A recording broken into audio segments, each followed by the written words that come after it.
नमस्ते।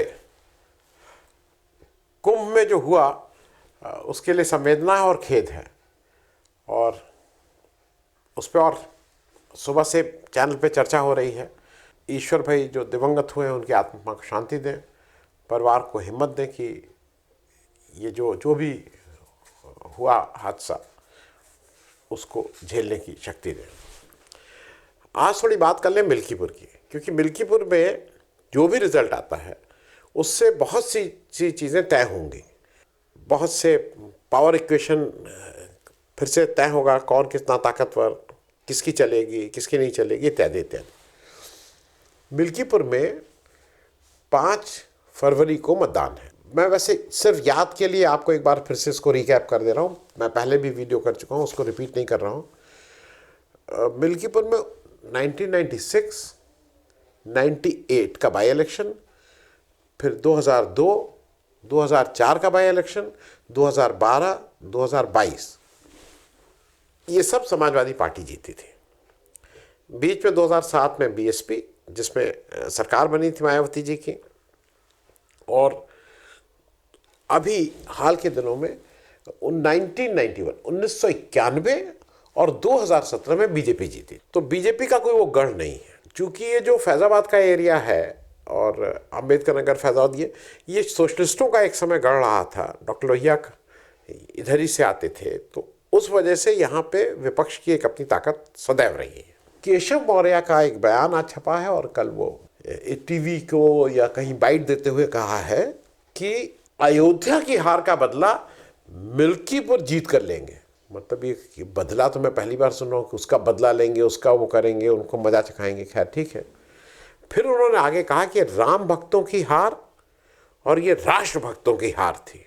तो मतलब वही है डेफिनेशन जो बीजेपी के साथ है, वही राम भक्त, वही राष्ट्र भक्त, वही देश प्रेमी, और बाकी सब देशद्रोही। इस मिल्कीपुर इलेक्शन को योगी आदित्यनाथ जी आज से नहीं, जब 4 जून का इलेक्शन के रिजल्ट आ गए और उसके बाद ये 2-4 दिन में तय हो गया कि 10 बाई इलेक्शन उत्तर प्रदेश में होने हैं, तो सबसे ज़्यादा ध्यान अगर चीफ मिनिस्टर साहब दे रहे थे कहीं, तो वो मिल्कीपुर की सीट थी। कई बार गए आए, लोगों की शुरू से ड्यूटी लगा दी गई थी, जून में ही ड्यूटी लग गई थी, जाइए एक एक जगह देखिए। और कई मंत्री थे, ऑफिशियली प्रदेश अध्यक्ष हैं, पार्टी अट्टी का संगठन तो है ही, लेकिन ऑफिशियली जो सरकारी मंत्रियों की ड्यूटी लगी हुई है उसमें सूर्य प्रताप शाही, स्वतंत्र देव सिंह, ये सब हैवी वेट्स हैं। मतलब ये सब कोई अध्यक्ष आया कोई बीजेपी, सूर्य प्रताप शाही, स्वतंत्र देव सिंह, मयंकेश्वर सिंह, जेपीएस राठौर, गिरीश चंद्र यादव, सतीश शर्मा और दयाशंकर मिश्र, दयालु जी।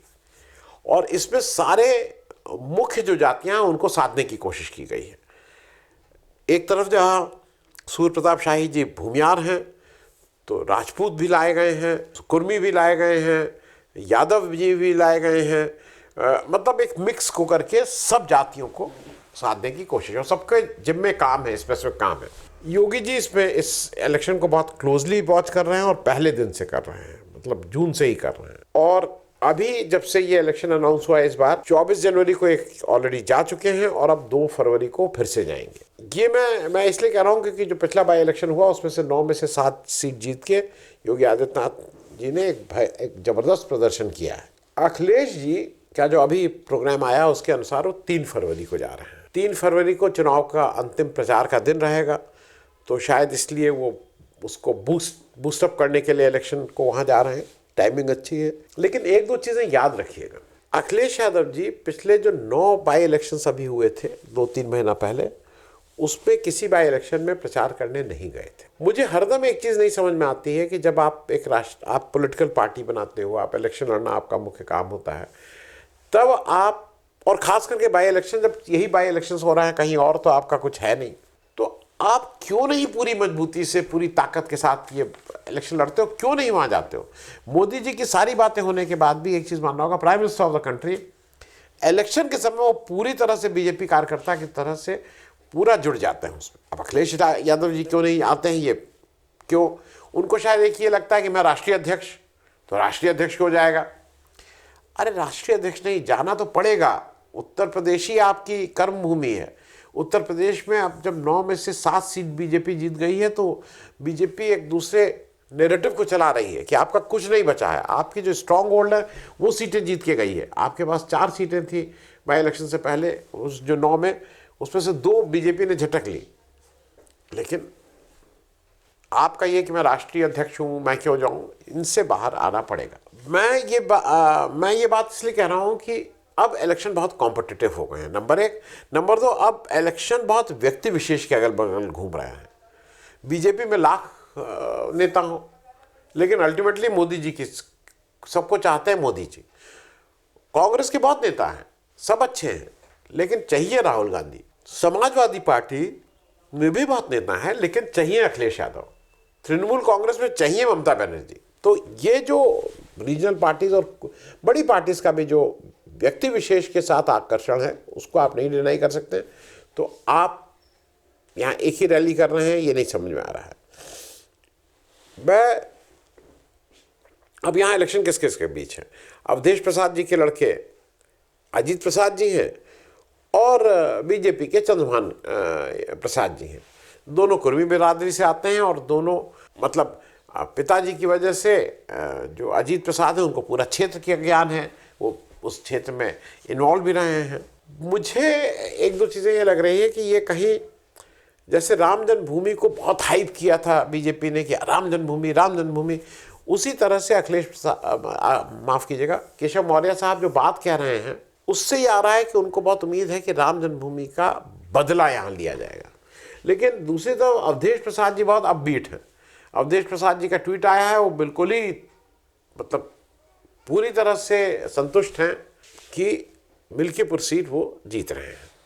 अब बीच में एक दिक्कत ये हो गई है, बीजेपी के लिए मुश्किल हो गई कि कुंभ हादसा हो गया है और कुंभ हादसा का जो हैंडलिंग है वो बहुत खराब हुई है।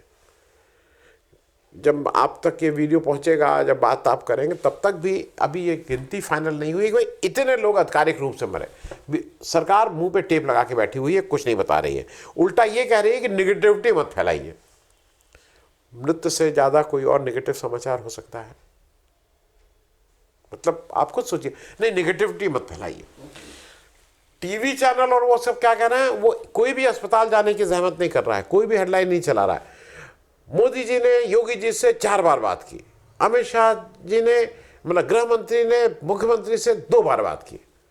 ये आपको ये न्यूज़ चाहिए? कोई नहीं कह रहा है कि अस्पताल में इतने लोग हैं, कोई कैमरा भी नहीं जा रहा है, सबको मना किया गया है, सबकी किसी की हिम्मत नहीं है। मैं इस बात को इसलिए कह रहा हूं कि कुंभ हादसा टर्निंग पॉइंट हो सकता है, जहां से जो बीजेपी के प्रति गुस्सा है वो और बढ़े। हालांकि इलेक्शन अभी वाइड ओपन है। डिम्पल यादव जी 30 जनवरी को जा रहे हैं, रोड शो करेंगे 10-15 किलोमीटर का। 30 जनवरी को उनके प्रभाव को कम करने के लिए ब्रजेश पाठक जी भी जा रहे हैं, deputy chief minister Uttar Pradesh सरकार। अब कुछ चीज़ें इस समय चेक करनी होंगी। अखिलेश यादव जी पीडीए को बहुत प्रमोट करते हैं, पिछला दलित अल्पसंख्यक वाला उनका बहुत प्रमोट करते हैं। तो अब ये देखना है कि ये कितना कारगर नुस्खा है, क्योंकि केशव मौर्य जी का ये कहना है कि नहीं अब पीडीए रिजेक्ट कर चुका है ये प्रदेश और वो हमें पता लग गया। हालांकि लोकसभा इलेक्शन में 37 सीटें का आना, मैं आप ये नहीं कह सकते हैं कि पीडीए का जो फॉर्मूला दिया था अखिलेश यादव ने वो कहीं से खारिज कर दिया है। अब दूसरी एक बात बहुत इस इलेक्शन में कही जा रही है कि भाई ये तो वो मुलायम सिंह हैं, उनके लड़के हैं जिन्होंने राम भक्तों पे गोली चलाई थी, वो कार सेवक पे जो गोली चली थी। 2 चीज़ें हैं, एक तो भाई कार सेवक वहाँ क्यों, जब निषेधाज्ञा लागू थी तो क्यों जा रहे थे, नंबर 1। लेकिन मैं उसमें नहीं जाऊँगा।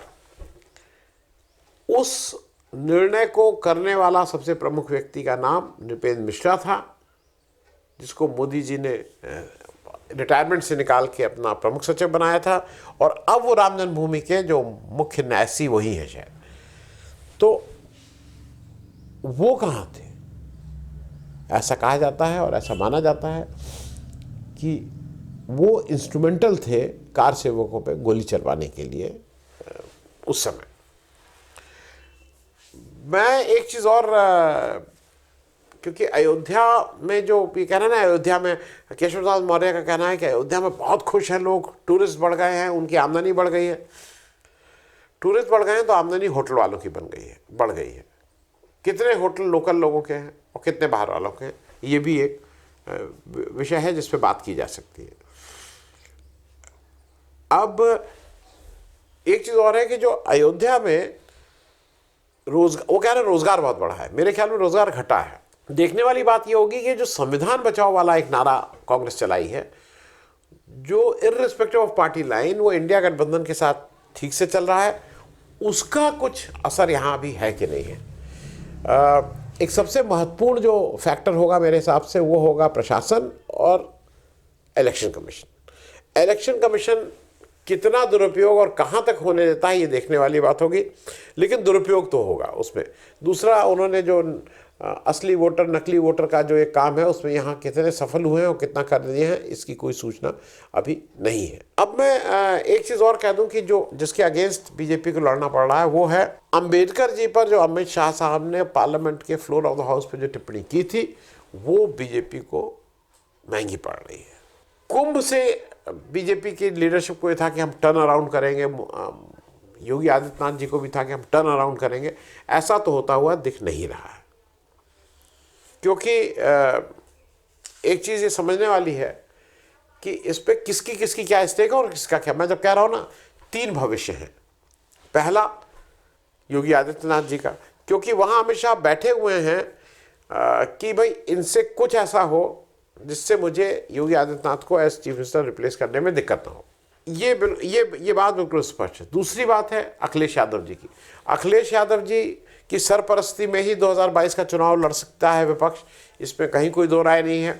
लेकिन क्या वो विलिंग हैं, क्या वो चाहते हैं कि गठबंधन हो? ये जितनी जल्दी इस चीज़ों को सॉर्ट आउट कर लेंगे अखिलेश जी, उतना गठबंधन के लिए भी अच्छा रहेगा। और तीसरा, इंडिया गठबंधन का भविष्य क्या होगा वो मेरे ख्याल में मिल्कीपुर के चुनाव बहुत स्पष्ट रूप से कर देंगे। दिल्ली में तो अलग अलग लड़ रहे हैं, उसमें कोई दिक्कत नहीं है, लेकिन यूपी में कांग्रेस सारे बाई इलेक्शंस में नहीं लड़ी है, तो उसको कैसे रेसिप्रोकेट करते हैं मतलब अखिलेश यादव जी, ये देखने वाला होगा। लेकिन लबोलू अब ये कि कुल जमा मिल्कीपुर में अगर फेयर इलेक्शन होता है तो कौन जीतेगा कौन हारेगा ये कहना थोड़ा मुश्किल होगा, लेकिन अगर बेईमानी हो रही है तो उसके बारे में तो एस्टिमेट करना बहुत मुश्किल है। थैंक यू सो मच, धन्यवाद।